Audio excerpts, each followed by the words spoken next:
Welcome back to the Jumpify Labs podcast, where we unpack the systems, strategies, and stories behind scalable business growth. From his time at West Point to transforming tech organizations as a CIO, and now coaching leaders through the 6 domains of leadership, today's guest is Jose Solera. Jose, welcome to the show. Thank you, Jay. Very happy to be here and hopefully share some good thoughts with your audience. Absolutely, the pleasure is all mine. Jose, let's start off. You got a fascinating career arc. West Point, tech leadership, now coaching.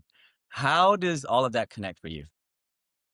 It all connects with providing value to my clients, to my people, to my country. My goal has always been, how can I provide value to whoever I'm working for in a fast and efficient way as soon as possible? So from the earliest day back in the 1990s, I said waterfall, which is the old traditional way of doing systems where you define all your requirements up front, design it all, build it all, test it, and then give it to the client. When many times the client said, that's not what I wanted.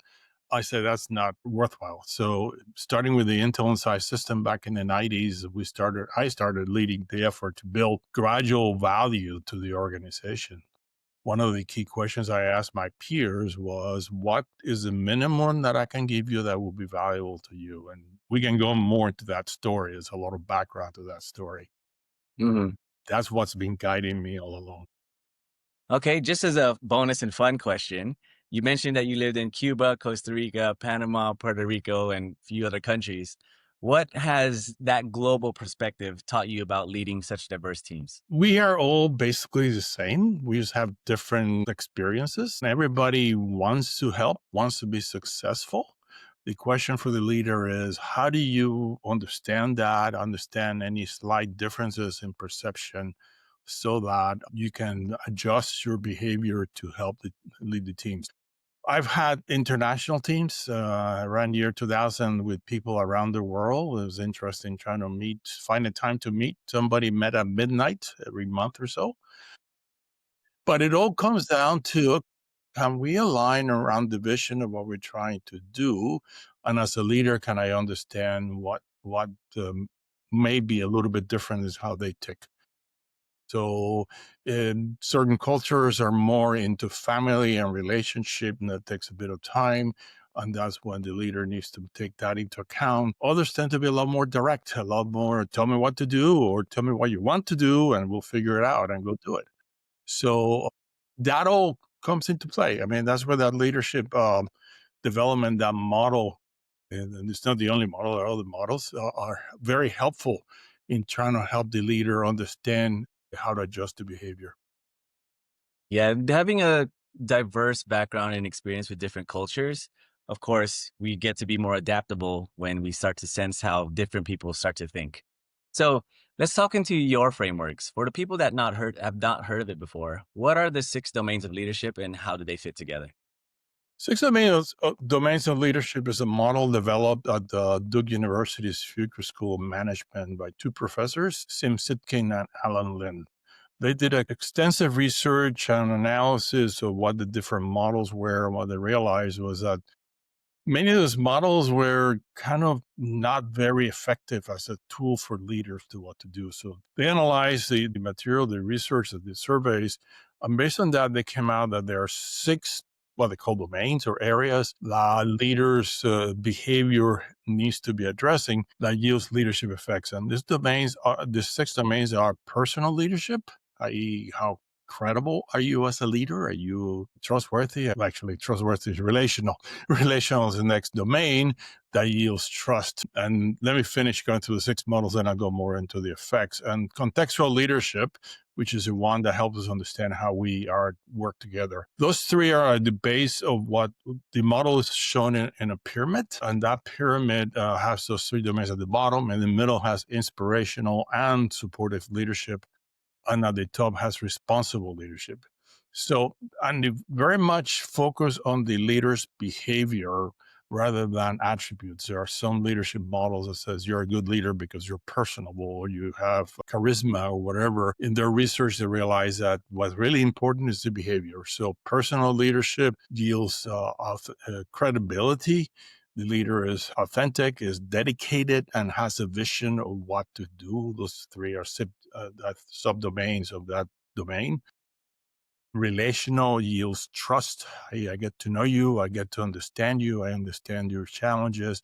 And you get to understand me as a leader. So you trust me and I trust you. And then contextual, as I said, is how do we work together? How do we become a team? Where do we fit in the higher purpose of the organization? For those of you in the military, there's those boundary conditions that are given in mission orders that tell you who's to your left and who's to your right so you don't shoot each other.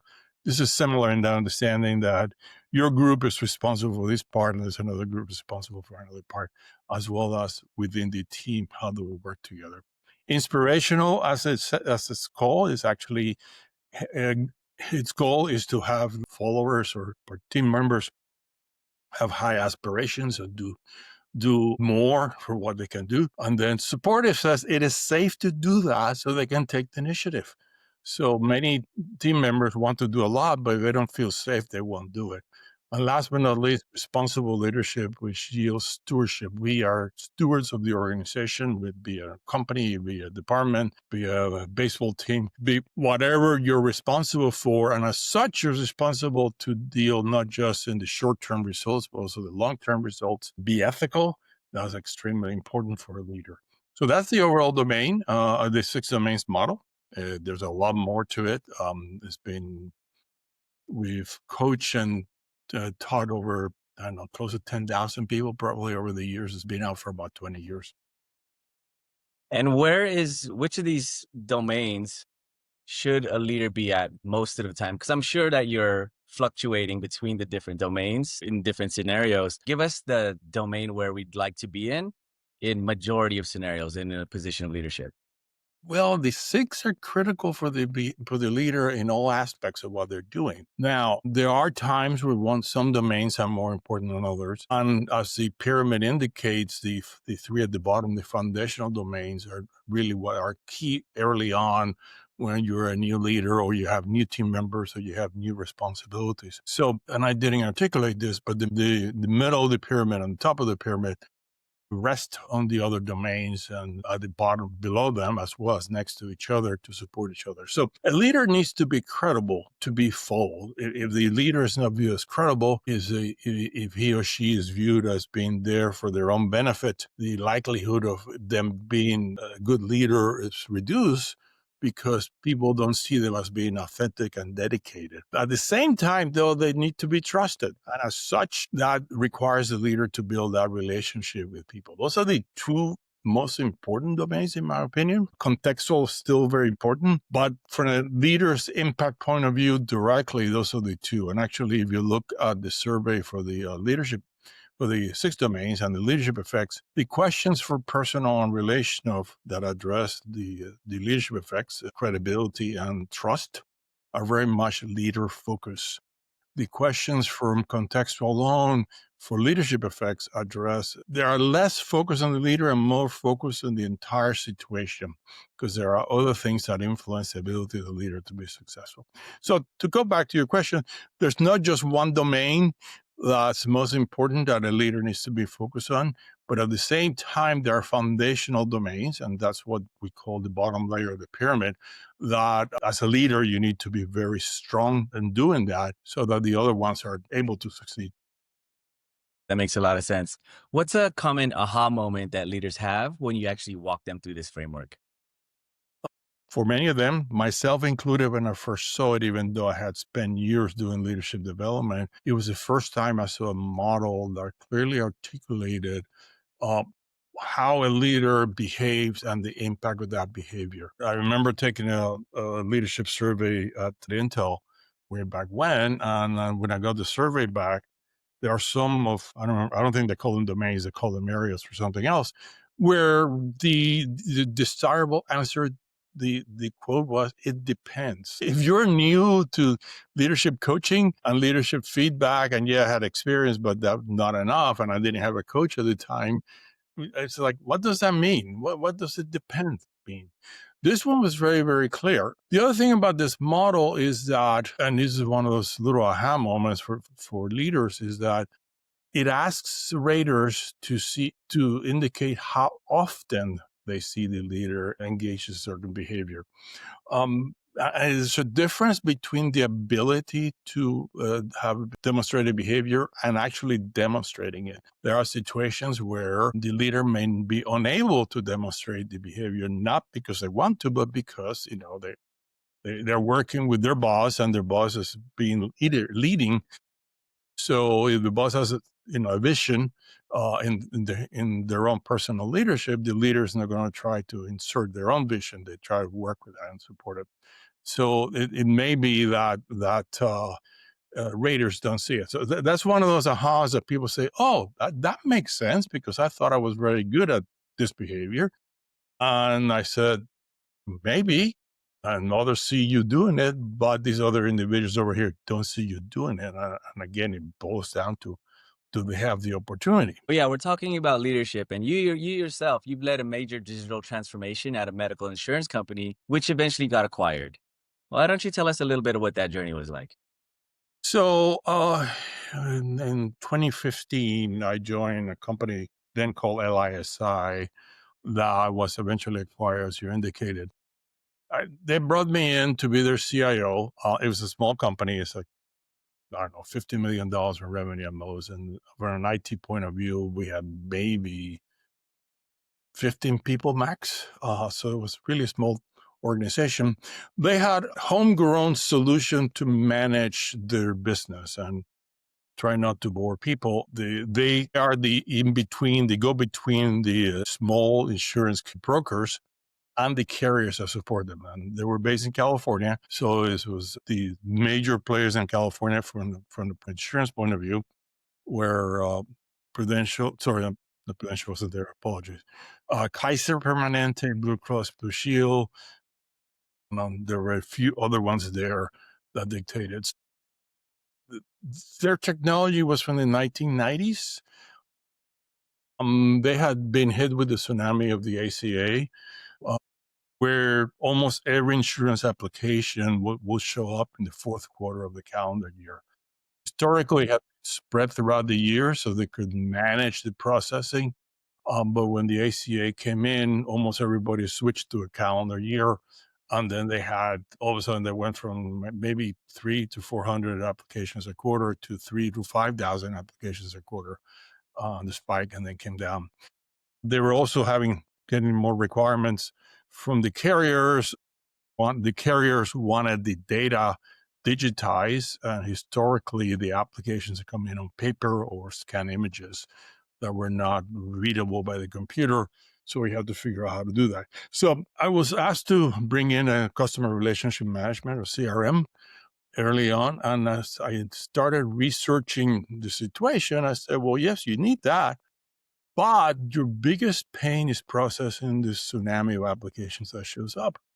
And maybe that's what we need to do and focus on that first and then bring the CRM.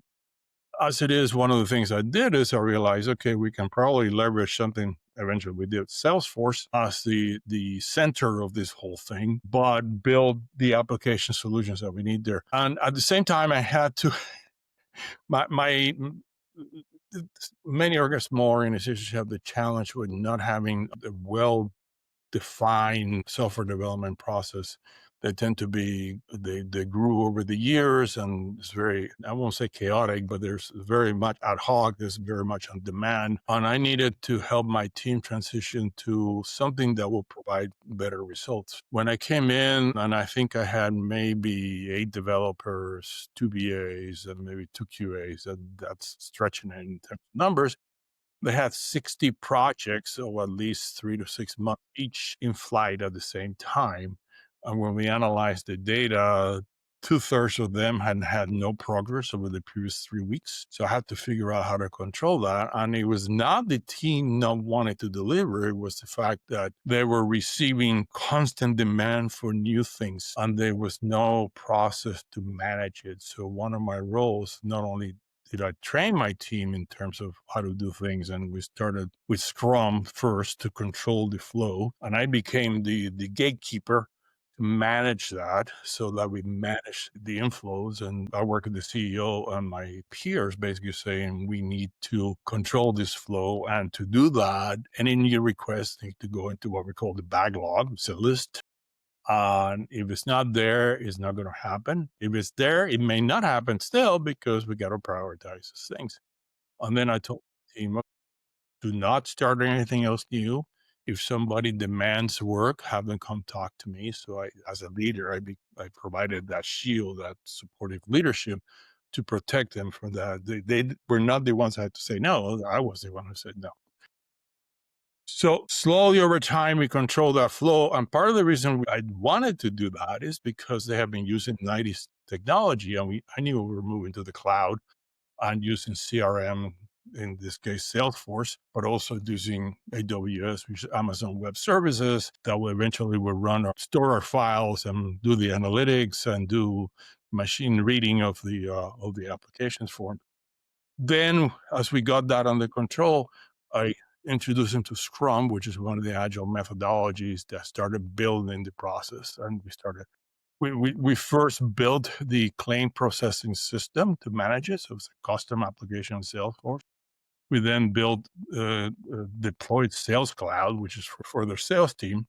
And last but not least, we did a broker portal for the brokers to submit their insurance applications and manage it. So we went from ad hoc on site technology, 1990s technology, to Scrum Agile running on the cloud. One of the things I did is I enabled my director of infrastructure to migrate the existing software to the cloud, so that we eventually got rid of all the servers that we had. And yeah, because my philosophy was with such a small team, I cannot afford for those engineers to be racking servers and wiring them and upgrading them when I Mm. can around and use AWS or use Microsoft Azure or any of the other solutions, and they'll manage the upgrade of the operating system and all that structure. Plus, by the way, they'll provide more security than my data closet could provide. Not that we were exempted from having to provide security, but it was an extra layer. So that's how that transformation went. It took us, we delivered the first solution in a year and a half, and then the whole conversion was in 4 years. And as I said, as you mentioned, the company was acquired in part because of the technology. Really cool. Very detailed story. Appreciate you for sharing all that context. Now you as a leadership coach, what's one of the more rewarding transformations you've seen within a client? When clients get to see how they're viewed and how they impact their other people is very rewarding. Some of them know, some of them don't. Some of them haven't had the opportunity to get that feedback. And most of them have not had the opportunity to have somebody with my experience or some of the other coaches' experience to show them what the data means and what we see. What I tell them is at first, I only see numbers. I have very little context because I have to have a conversation with them to get better understand things. But over time, they get to see that. Now, it also, one of the things that it does when you have somebody who has viewed themselves maybe not as a strong leader and they realize that others view them as strong is that they give them that confidence to step up and take more on. And all this training, most of these clients go through the Duke Leadership Program. The Duke Executive Education runs it out of the business school. They are sponsored by companies, and the companies always expect some value out of it. So one of the things we do is we help them define a change in what we call a change initiative. Actually, we call it an organizational change initiative or OCI to help them take that back to the organization and drive a change, lead a change that's going to be effective. And I had a client, he was the CEO of an energy company, for lack of a better term, and here in the Southeast. And he was the CEO and he had to present to the board the following Monday. So our exercise enabled him to be prepared for that presentation. And over time, he sent notes back to the two professors and they copied me saying, thank you very much. That was an outstanding class and how much I've been able to get out of it. And the fact that I was very able to deliver on that change and what the board expected. So, I mean, that was the quickest impact. Sometimes it's longer, but that was the quickest impact. Nice. Okay. So, well, Jose, for anyone listening who wants to improve their leadership or even explore the 6 domains model, what's the best way for them to connect with you? There are various ways. First of all, you can look me up in LinkedIn, but also within that profile, you'll see that I have a newsletter that I publish on a weekly basis there as well as in Medium. So Medium will be josesolera.medium.com. LinkedIn will be the standard LinkedIn/in/Jose Solera. Then you can get it there. You can also go to my coaching leadership website, which is coachsolera.com, relatively straightforward, and get information there. I have another website for project management, which we're not talking about today, but there are ways to speed up the planning of complex programs and projects if people are interested in that. And that will be PM lead, P as in Paul, M as in Mary, lead. Awesome. Thank you so much for sharing your wisdom with the audience today, Jose. Appreciate you and your time, of course, your service as well. And for anyone listening, if you like stories like this, make sure you, number one, check out Jose, what he's got going on his side. But if you want more stories like this, make sure you subscribe for more. Thanks so much. My name is Jay. We'll talk again soon. Bye Thank you, bye. Jake.